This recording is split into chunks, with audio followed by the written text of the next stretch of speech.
It's the top 5 commanders with mana value 8 or more. Yeah, that'll work. 5, 4, 3, 2, 1. Welcome back to Commander Countdown. This is the series where we poll the community for various topics for Commander and figure out what your favorites are for each of those topics. And today we are going to be going over the best commanders or your favorite commanders with 8 CMC or higher.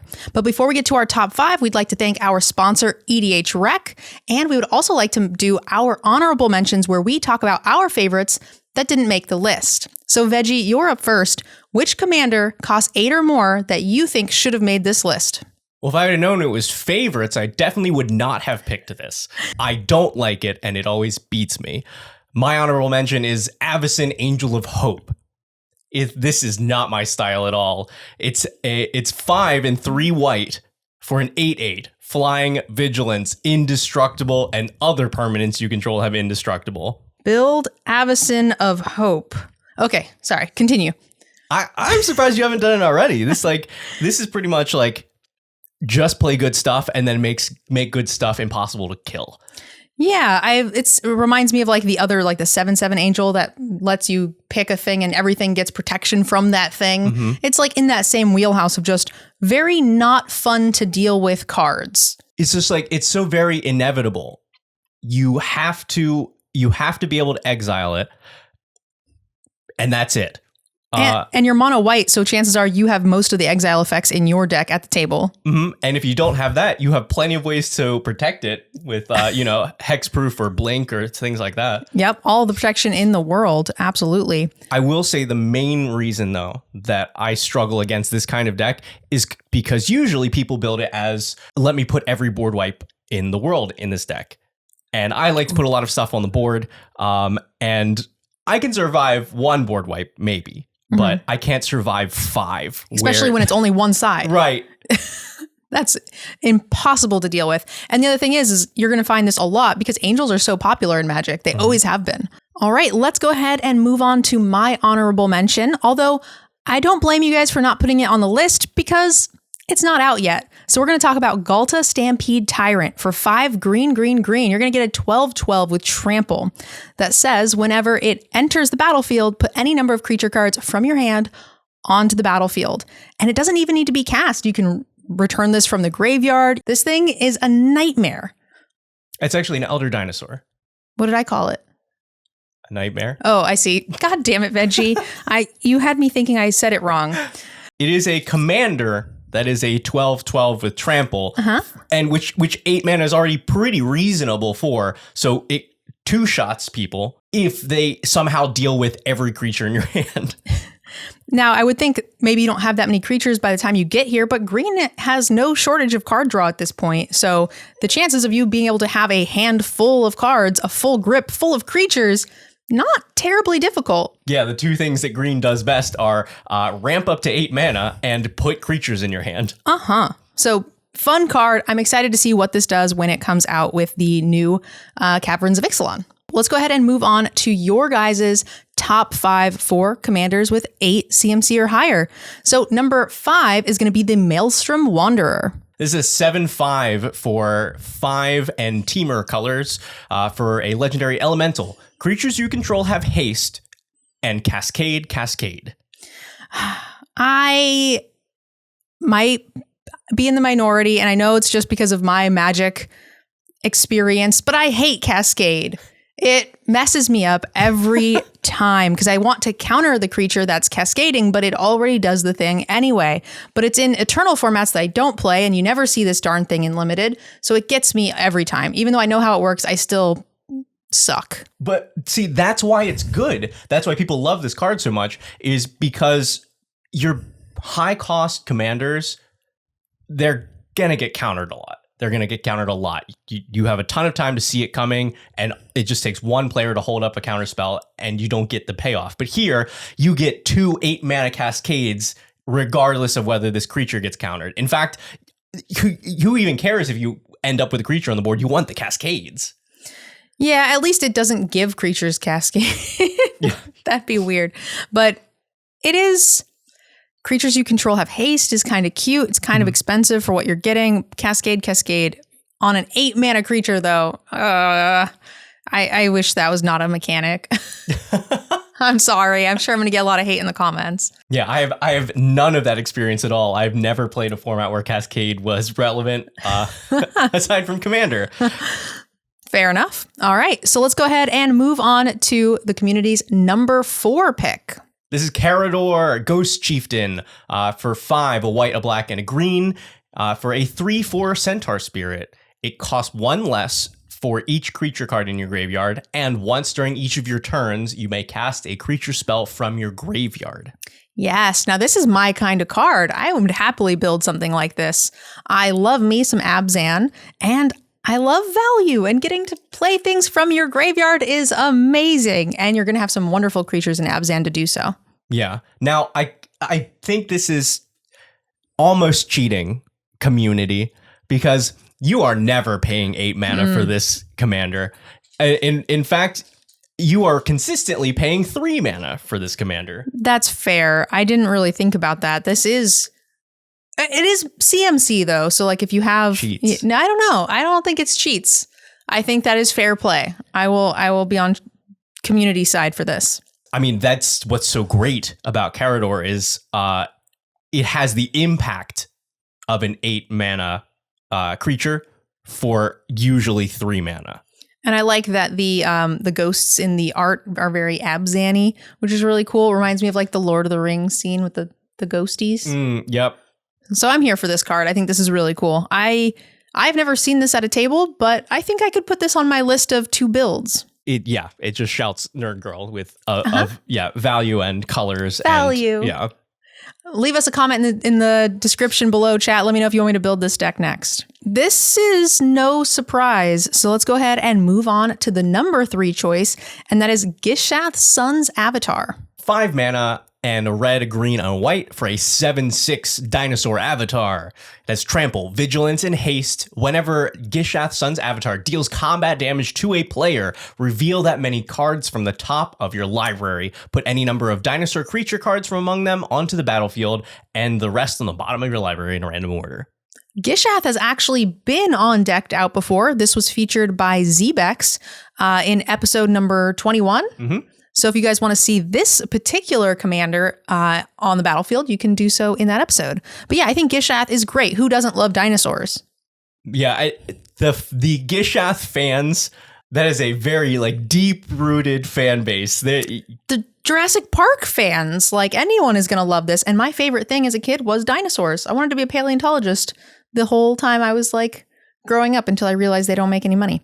Well, here is the perfect card to dig into your library and dust off your best dinosaurs onto the battlefield. These decks are already pretty scary, and they're only going to get scarier now that we've got Caverns of Ixalan coming right around the corner. There's going to be a bunch of additions to this dino deck. All right, let's go ahead and move on to the number 2 spot. Actually, kind of surprised that this wasn't in number 1, but we're going to talk about the Dragon. The Dragon costs 4 and Wooburg for a 10/10 dragon avatar. It has Eminence as long as the Dragon is in the command zone or on the battlefield. Other dragon spells you cast 1 less.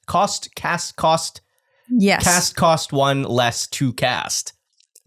It has flying, and whenever 1 or more dragons you control attack, draw that many cards, then you may put a permanent card from your hand onto the battlefield. Dragon, actually one of the very first commanders shown on Decked Out. This was episode 3, piloted by yours truly, and that was actually my first time seeing the Dragon, and boy oh boy does it do some scary things real quick. Yeah, I'm sure it's not most of your first time seeing the Dragon, because this is a very, very popular commander.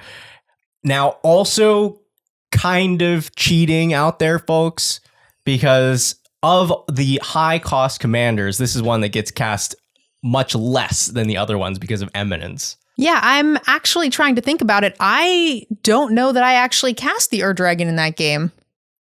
I might have, but I don't think I needed to. The Eminence was just enough. That effect that it has when it attacks is very, very powerful compared to the other commanders with Eminence. So, like, it does hit the battlefield every now and again, but mostly it's there for the cost reduction for free. not needing to even have to play this for you to get that benefit is insane. I had a sneeze for like a second and then it vaporized.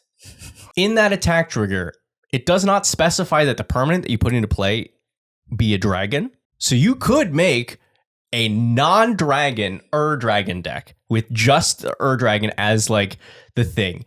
Wouldn't you just then use my honorable mention, the Galta, then for something similar? But this is more work and worse. Okay, fair enough.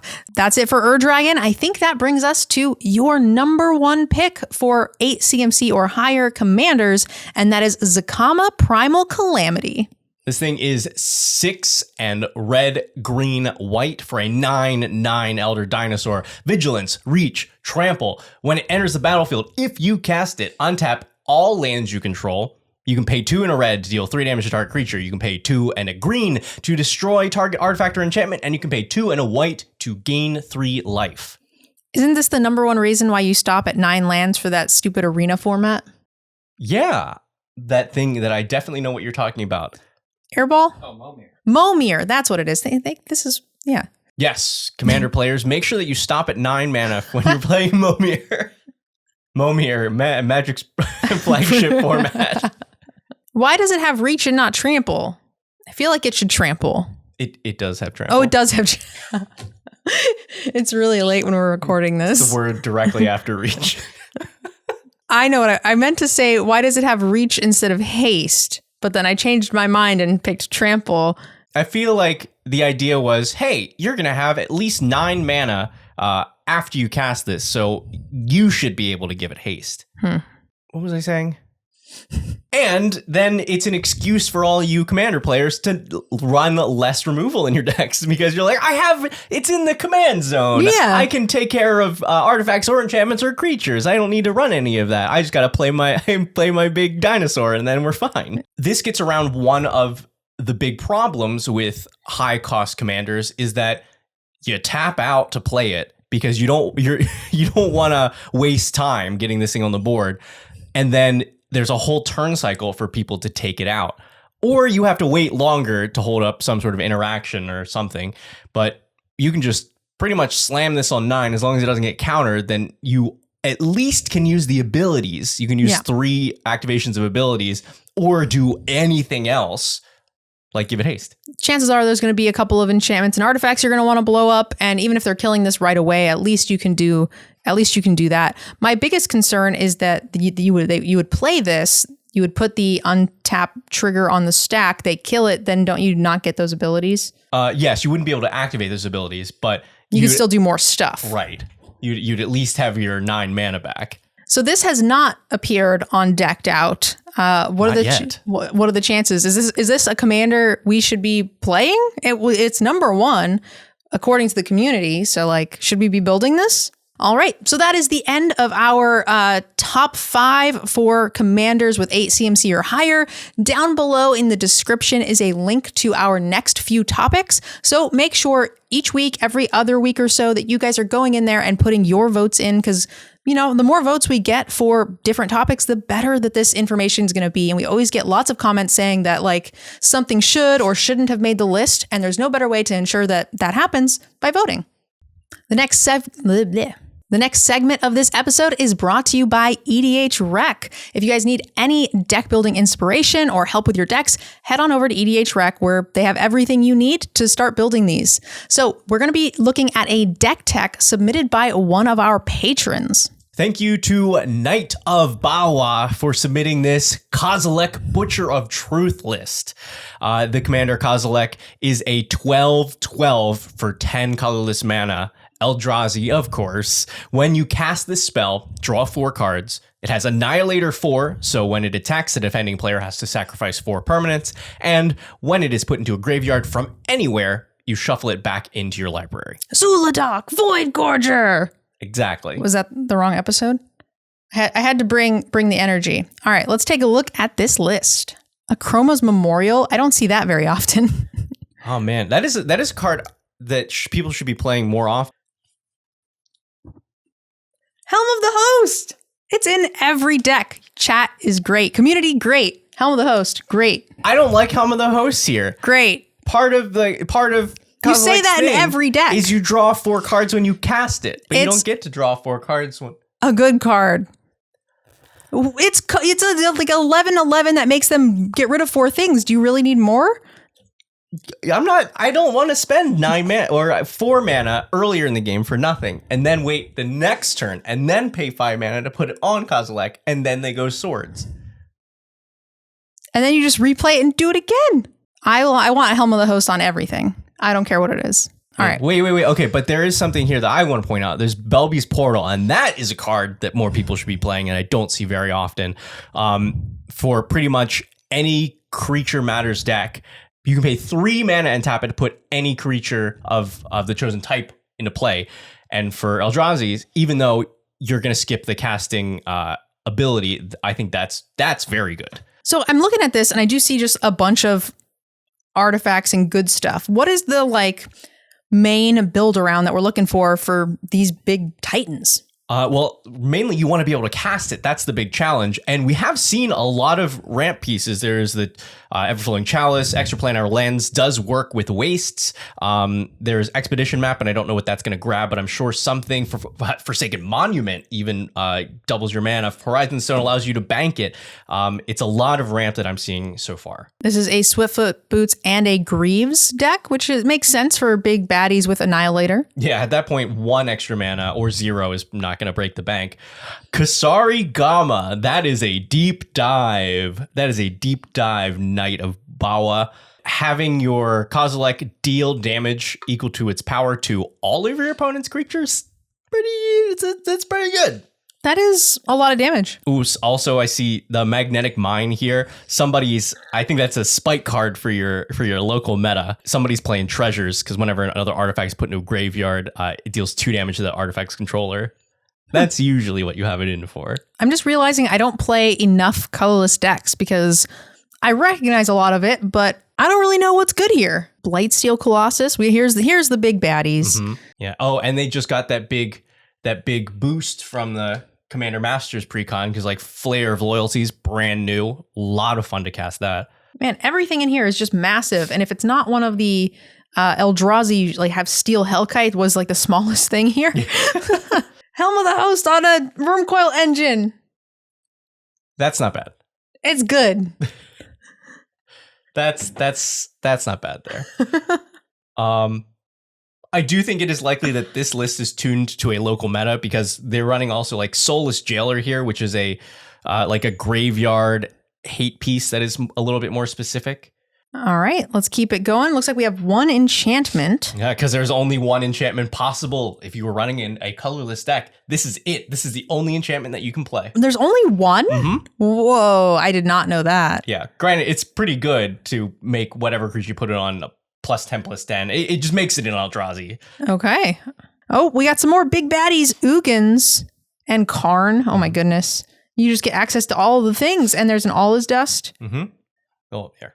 Oh, look, there's the lesson. Yeah. That's interesting. Well, I mean, you gotta have removal somehow. And if you don't have many sorceries instants at all, you're gonna find what you can get. All right, now we've taken a look at the deck list. Let's go ahead and head over to EDHRec and take a look at this commander and see what other synergy or powerful cards that we might be able to add or cute combos we can find to maybe spice this deck up. All right, Veggie, I think you're going to be leading the charge here because, again, I've never built a colorless deck. I am not really sure what we're looking for here. It'll be a little tricky for me, too. Generally, I like to play a lot of instant speed stuff, and colorless means you can't. You don't have access to those. Yeah. Yes, we saw a lot of these cards.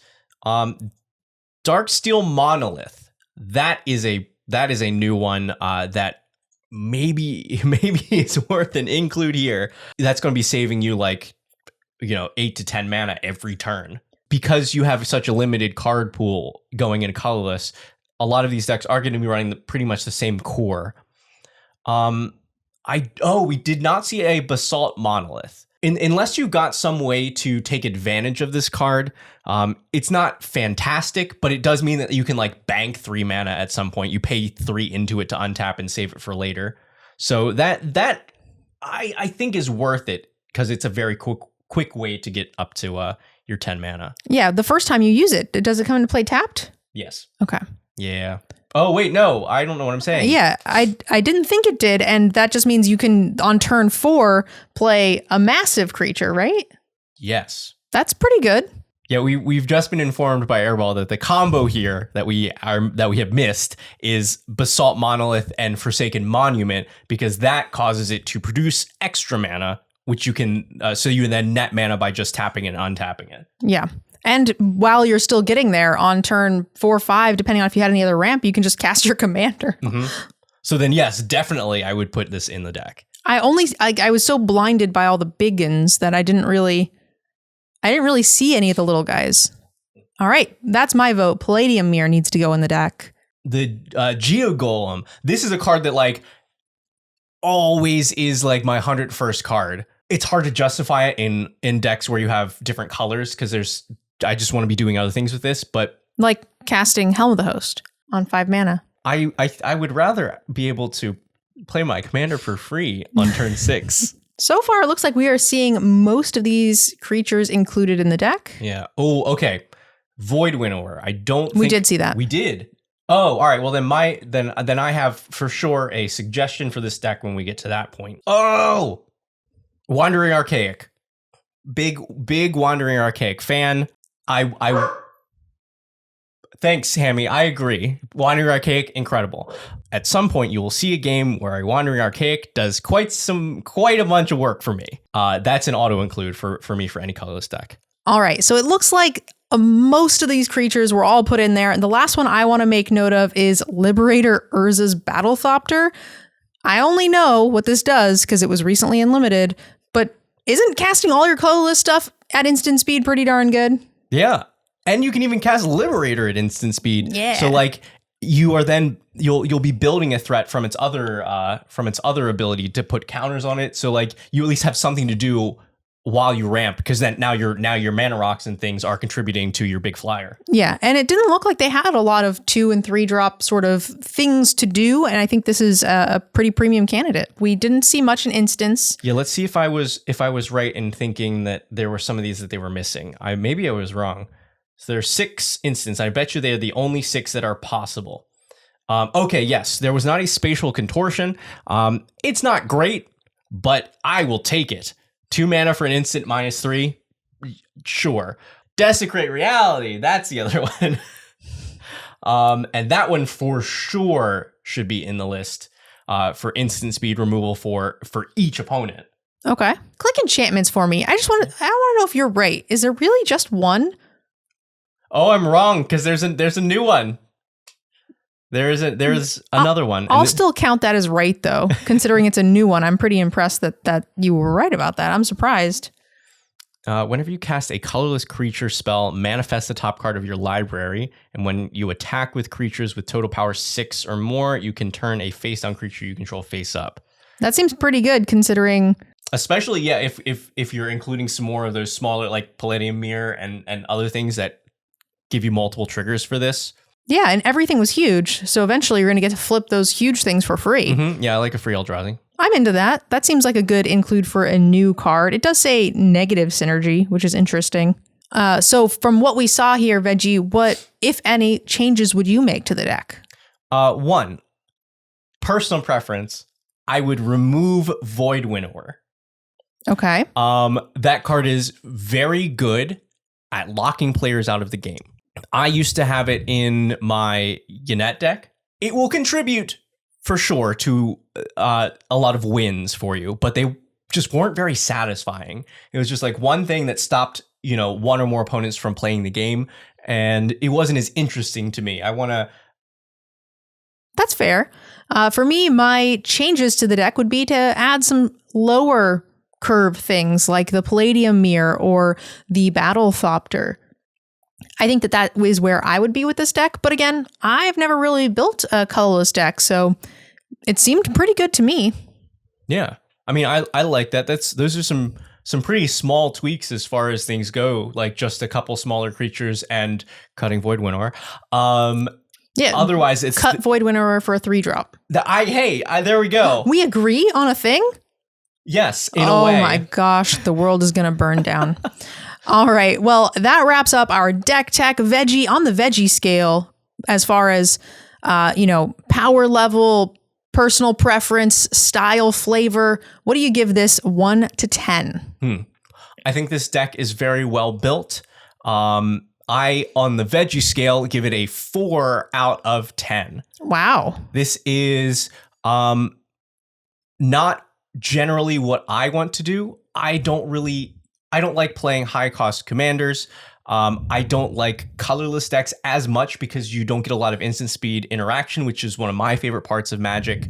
I think colorless is an interesting deck building problem, but it's just this doesn't really satisfy the things that I want to do in Magic. That's fair.